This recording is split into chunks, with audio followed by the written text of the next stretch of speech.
Lecture में हमने elastic collision in one dimension के बारे में बात की थी। और स्टूडेंट्स, ये लेक्चर पिछले लेक्चर का पार्ट बी है, लिहाजा इस लेक्चर में भी हम elastic collision in one dimension के टॉपिक को मजीद आगे बढ़ाएंगे।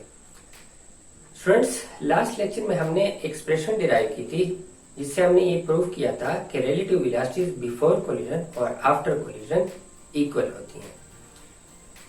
लेकिन स्टूडेंट्स, उस एक्सप्रेशन से हम इस किस्म के प्रॉब्लम सॉल्व नहीं कर सकते इसमें अगर हमें रिलेटिव वेलोसिटीज बिफोर कोलिजन दी गई हो और रिलेटिव वेलोसिटीज आफ्टर कोलिजन को फाइंड आउट करने को कहा गया हो।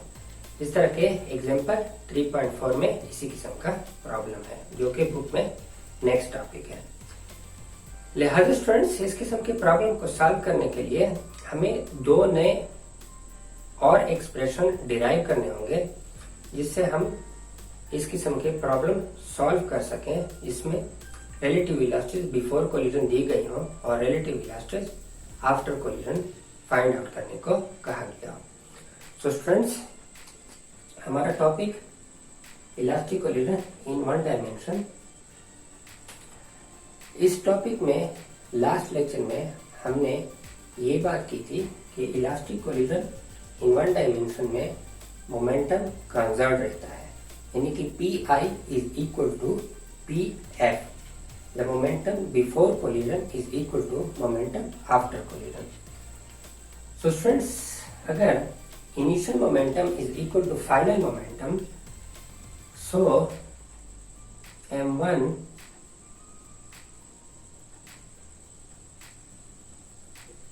v1 plus m2 v2 is equal to m1 v1 dash plus m2 v2 dash। Students, इस एक्सप्रेशन को लास्ट लेक्चर में हमने ए का नाम दिया था, यानी कि momentum before collision is equal to momentum after collision. और इसके अलावा स्टूडेंट्स, लास्ट लेक्चर के एंड पर हमने ये प्रूफ कर लिया था कि relative velocities before collision is equal to relative velocities after collision, यानी कि v1 minus v2 is equal to v1 dash minus v2 dash. सिर्फ ये वेलोसिटीज रिवर्स हो जाती है और माइनस साइन इसके लिए लगा देते हैं। इस एक्सप्रेशन को हमने लास्ट लेक्चर में b का नाम दिया था। अब स्टूडेंट्स, चूंकि इस एक्सप्रेशन से हम velocities after collision find out नहीं कर सकते, सो इसके लिए हम एक्सप्रेशन ए को यूज करेंगे और v1 डैश यानी कि वेलोसिटीज आफ्टर कोलिजन को इस एक्सप्रेशन से फाइंड आउट करने के लिए करेंगे। लेकिन इससे पहले हम इस एक्सप्रेशन से v2 डैश को खत्म करेंगे, इलिमिनेट करेंगे। और वो तभी पॉसिबल है कि अगर v2 डैश की वैल्यू यहाँ पर पुट कर दी जाए और v2 डैश की वैल्यूज हम एक्सप्रेशन b से फाइंड आउट करेंगे। और वो इस तरह कि v2 डैश को एक साइड पर रख लेंगे और बाकी जो उसकी वैल्यूज बनती है वो दूसरी साइड पर रख लेंगे और इस तरह वो वैल्यूज हम यहाँ पर पुट कर लेंगे और v2 डैश यहाँ से इलिमिनेट हो जाएगा और v1 डैश हमारे पास रह जाएगा। और इस तरह हम v1 डैश यानी कि velocity after collision find out कर सकेंगे या ऐसा एक्सप्रेशन हम डिराइव कर लेंगे। तो स्टूडेंट्स, देखते हैं ये किस तरह पॉसिबल है। सबसे पहले हम एक्सप्रेशन बी से एक्सप्रेशन बी में v2 डैश को एक साइड पर कर लेते हैं और बाकी वैल्यूज दूसरी साइड पर is equal to minus v1 dash plus v2 dash. तो स्टूडेंट्स, ये हो जाएगा v1 minus v2 plus v1 dash is equal to v2 dash.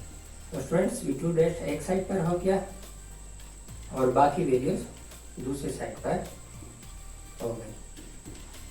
अब स्टूडेंट्स, v2 डैश की ये वैल्यूज हम यहाँ पर एक्सप्रेशन ए में पुट कर लेते हैं। पुटिंग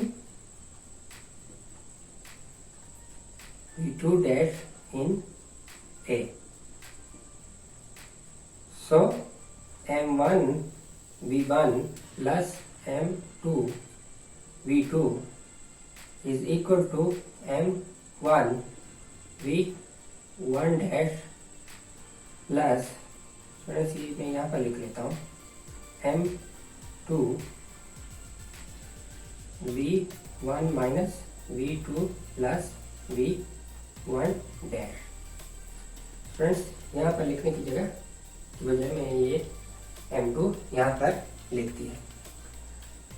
तो फ्रेंड्स ये हो जाएगा हमारे पास M1 V1 plus M2 V2 is equal to M1 V1 dash plus M2 V1 minus M2 V2 plus M2 V1 dash।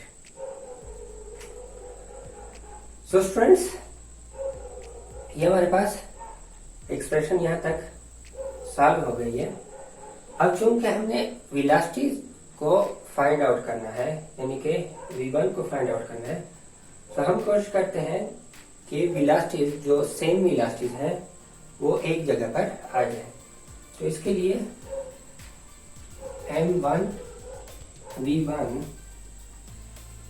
ये दूसरी साइड से माइनस M2 V1 इस साइड पर आ जाएगा और उसके बाद प्लस M2 V2 और दूसरी साइड से माइनस M2 V2 इस साइड पर आ जाएगा। तो ये हो जाएगा प्लस M2 V2 और इक्वल टू हमारे पास दूसरी साइड पर रह जाएगा M1 V1 डैश और plus M2 V2 dash M2 V1 dash.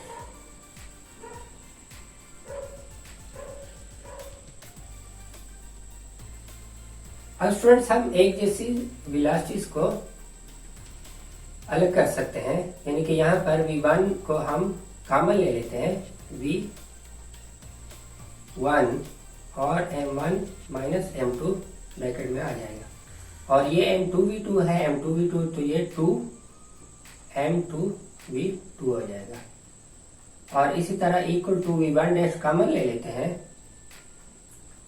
और M1 प्लस M2 ब्रैकेट में आ जाएगा। सो स्टूडेंट्स यहाँ पर एक जैसी वेलोसिटीज कॉमन हो गई V1 और V1 डैश।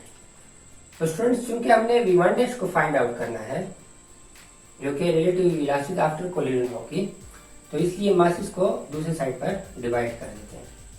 सो V1 M1 माइनस M1 और M2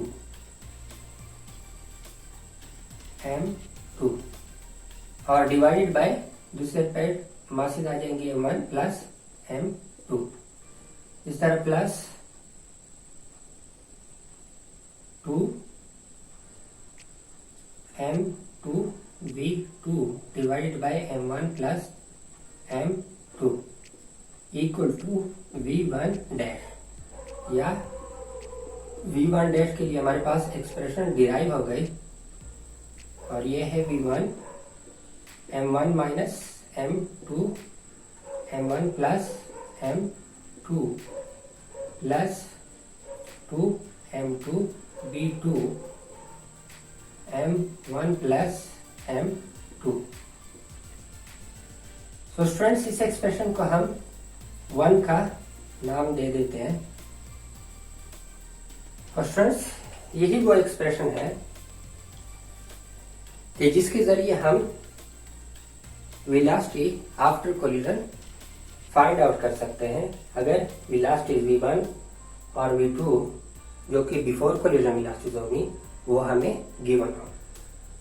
सो फ्रेंड्स अगर ये एक्सप्रेशन V1 डैश के लिए है तो सिमिलरली इसी तरह हम V2 डैश के लिए भी डिराइव कर सकते हैं। Similarly we can derive v2 dash is equal to, इसमें वैल्यूज चेंज हो जाएगी, v2 m2 minus m1 m1 plus m2 plus 2 m1 v1 m1 plus m2। So students, ये एक्सप्रेशन मैंने यहाँ डायरेक्ट लिख लिया, डिराइव नहीं किया। ये आप लोग आसानी से डिराइव कर सकते हैं जिस तरह ये एक्सप्रेशन मैंने डिराइव किया। इस एक्सप्रेशन को डिराइव करने के लिए मैंने v2 को एक साइड पर लिया एक्सप्रेशन b में और उसकी वैल्यू यहाँ पर एक्सप्रेशन a में डाल दी। लेकिन स्टूडेंट्स, इस एक्सप्रेशन को डिराइव करने के लिए आप लोगों ने एक्सप्रेशन b में v1 डैश की वैल्यू एक साइड पर v1 डैश लिख लेना है और बाकी वैल्यूज दूसरी साइड पर लिख लेनी है। और जो वैल्यूज आप लोग को एक्सप्रेशन की दूसरी साइड पर हो जाए, मिल जाए, तो वो वैल्यूज आपने यहाँ पर एक्सप्रेशन a में पुट कर देनी है, v1 डैश की वैल्यू। तो इस तरह आप v2 डैश के लिए एक्सप्रेशन फाइंड आउट कर लेंगे। और इस एक्सप्रेशन को हम नाम दे देते हैं 2 का। तो स्टूडेंट्स, ये आप लोग ट्राई कीजिएगा, आप लोग ये आसानी से कैलकुलेट कर लेंगे, डिराइव कर लेंगे। अब स्टूडेंट्स, हम एक सिंपल प्रॉब्लम से देखते हैं कि वाकई इन एक्सप्रेशन से, एक्सप्रेशन 1 और एक्सप्रेशन 2 से हम कुछ फायदा हासिल कर सकते हैं, क्या हम इनसे velocity after collision find out कर सकते हैं या नहीं। तो इसके लिए मैं एक सिंपल एग्जांपल आप लोग को कैलकुलेट करके देता हूँ। फर्स्ट करें, बॉल है जिसका मास m1 है और उसके साथ 1 डायमेंशन में दूसरा बॉल है जिसका मास m2 है। बॉल 1 की वेलोसिटी v1 है, बॉल 2 की वेलोसिटी v2 है और ये कोलाइड कर जाते हैं। कोलिजन के बाद दोबारा सेपरेट हो जाते हैं।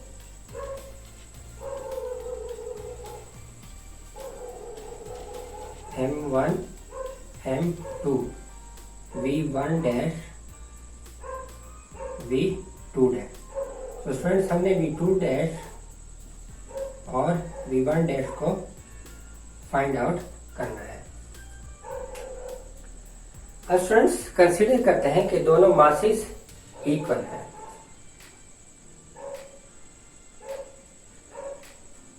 मासेस m1 भी 10 kg है और m2 भी 10 kg है। सिंप्लिसिटी के लिए मैंने दोनों मासेस एक जैसे ले लिए। और कंसीडर करते हैं कि v1 वो है 9 मीटर पर सेकेंड और v2 है 3 मीटर पर सेकेंड। अब friends, putting these values in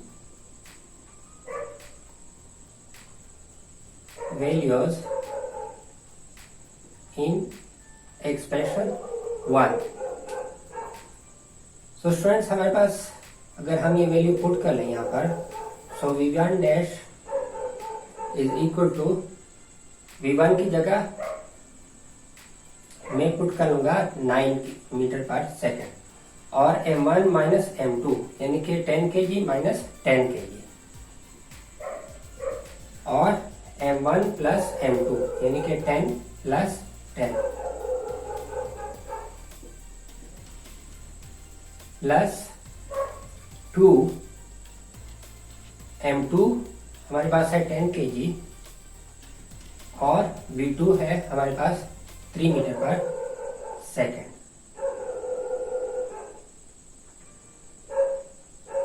और m1 प्लस m2 10 प्लस 10। अब स्टूडेंट्स, अगर हम इसे कैलकुलेट करें तो 10 माइनस 10 0 आ जाएगा और ये सारी वैल्यू 0 हो जाएगी। प्लस 2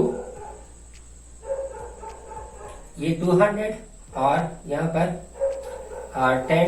20 और 20 मल्टीप्लाई बाय 3 हमारे पास 60 आ जाएगा और ये 10 प्लस 10 20। सो स्टूडेंट्स V1 हमारे पास आ जाएगा 3 मीटर पर सेकेंड, और स्टूडेंट्स ये इक्वल है V2 के। इसी तरह स्टूडेंट्स हम कैलकुलेट कर सकते हैं V, similarly we can calculate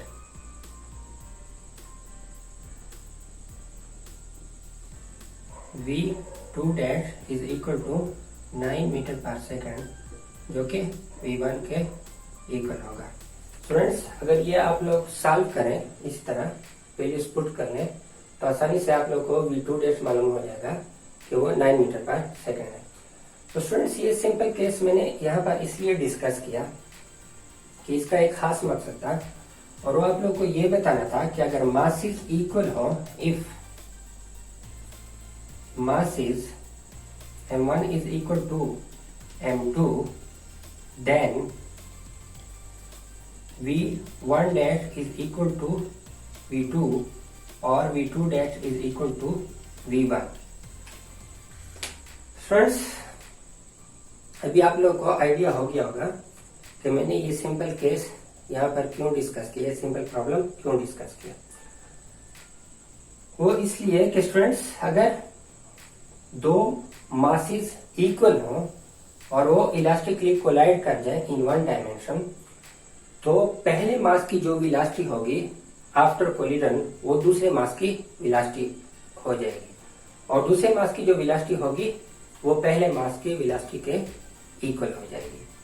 तो स्टूडेंट्स ये केस चूंकि क्लियर है, तो अगर आप लोग को इस तरह का प्रॉब्लम दे दिया जाए जिसमें मासेस इक्वल हो और वेलोसिटीज दे दी जाए कि V1 फर्ज करे 10 है और V2 5 मीटर पर सेकेंड है, तो आप बगैर कैलकुलेशन के फौरन अगर आप ये बता दें कि आफ्टर कोलिजन V1 5 हो जाएगा और V2 10 हो जाएगा, तो ये आप फौरन ही बता सकते हैं क्योंकि ये वेल नोन और क्लियर केस है। सो स्टूडेंट्स इस एग्जाम्पल से, इस प्रॉब्लम से आप लोग को ये भी मालूम हो गया कि हम इन दो एक्सप्रेशन से velocities after collision find out कर सकते हैं, और एग्जाम्पल 3.4 को भी हम इसी तरह सॉल्व करेंगे। सो फ्रेंड्स एग्जाम्पल 3.4 से पहले मैंने ये एक्सप्रेशन इसलिए डिराइव की कि अगर ये लेक्चर में ना देता, इन एक्सप्रेशन को डिराइव करके ना देता, तो एग्जाम्पल 3.4 को करते हुए उसी दौरान आप लोगों ने ये एक्सप्रेशन डिराइव करने होते एक्सप्रेशन बी और एक्सप्रेशन ए की मदद से, और इस तरह एग्जाम्पल 3.4 बहुत लेंथी हो जाता।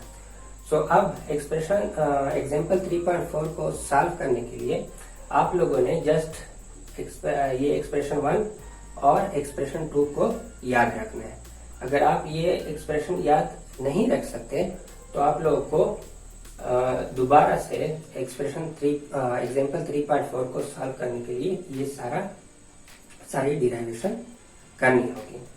सो स्टूडेंट्स नेक्स्ट लेक्चर में हम एग्जाम्पल 3.4 को सॉल्व करेंगे, और स्टूडेंट्स इसके अलावा एक बात जो आप लोग को बतानी थी वो ये कि चूंकि यहाँ पर हम ये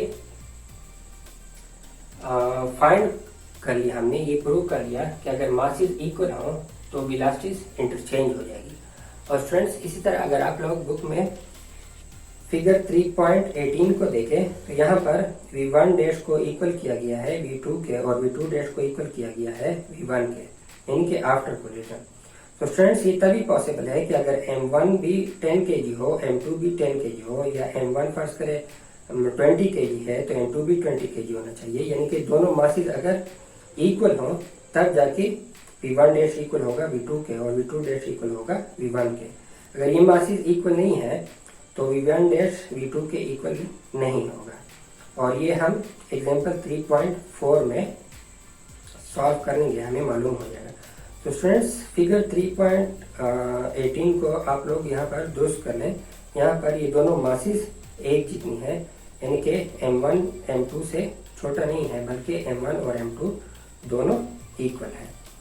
सो स्टूडेंट्स, नेक्स्ट लेक्चर तक आप लोग elastic collision in one dimension के आर्टिकल को बुक में स्टडी कर लें, और नेक्स्ट लेक्चर में हम एग्जाम्पल 3.4 को सॉल्व करेंगे। तो स्टूडेंट्स, नेक्स्ट लेक्चर तक इजाजत दीजिए।